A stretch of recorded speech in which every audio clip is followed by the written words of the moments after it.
Yeah, that's another aspect of this too, is how much joy it brings you and the volunteers, right? And I mean, I truly believe, which is part of the reason I started World Changing Kids, is that everybody wants to be part of something that's bigger than themselves and that's helping, and we want to be useful. And our world makes us work so hard at our jobs and then taking care of our kids and taking care of our houses, and we're so isolated even before COVID, that just opening this up to people, this idea of community and trust, like you're happier for doing this, right? Like I'm sure all the volunteers, you just must have so much joy when you finish a session, a shift.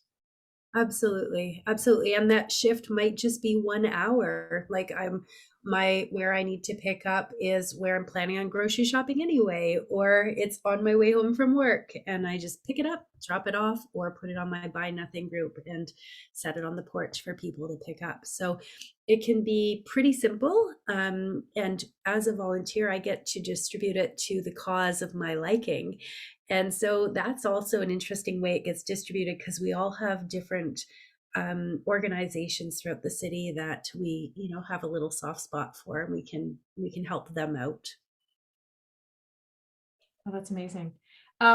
Okay, so we should probably jump into actions that the school community can take. We've just started like our Subway days, and we will be starting Pizza Day after the Easter break.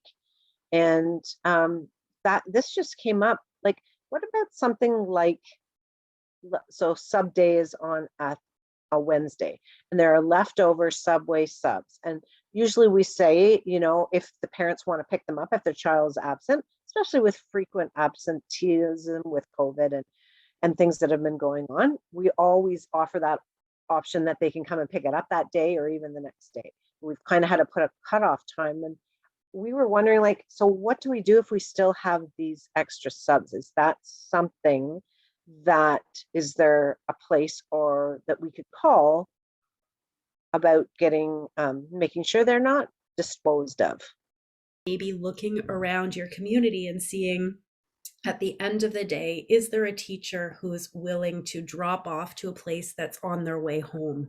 So I could help you to recognize what are the services in your neighborhood that you could redirect them to. And if there's a volunteer who wants to do that, or maybe a parent at the end of, sub days says, okay, when I pick up my child on my way home, I'm happy to drop them off here.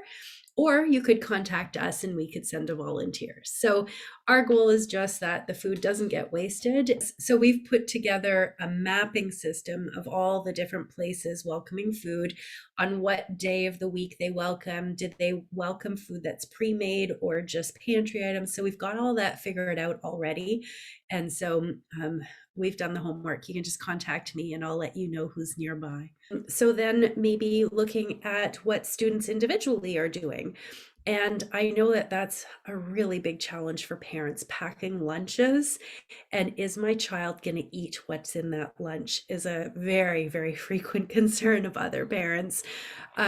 So we, probably have already heard all kinds of different ways to encourage in foods in the lunchbox that children are going to be eating, by helping them participate in the packing of the lunch, and by helping them understand also what in there doesn't need to be thrown out, like to take away some of that embarrassment of, I didn't eat my apple, mom, and giving it back and putting it in the fridge so it can be turned into something else later or added to a smoothie.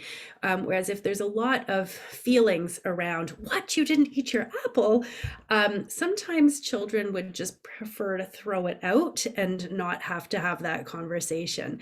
So I think there's different like parts that we can chat about, or maybe there's a fruit basket at school, or there's a way for people to say, this is a snack that I'm not going to eat, but maybe when they put something in that little basket or that pantry, they get a little note to put back in their lunch, so their parents recognize, don't keep sending that granola bar because they're not eating it. So the goal isn't to fill the basket, but the goal is to make sure that if that food is excess to their desires or their needs, that it's not going in the trash.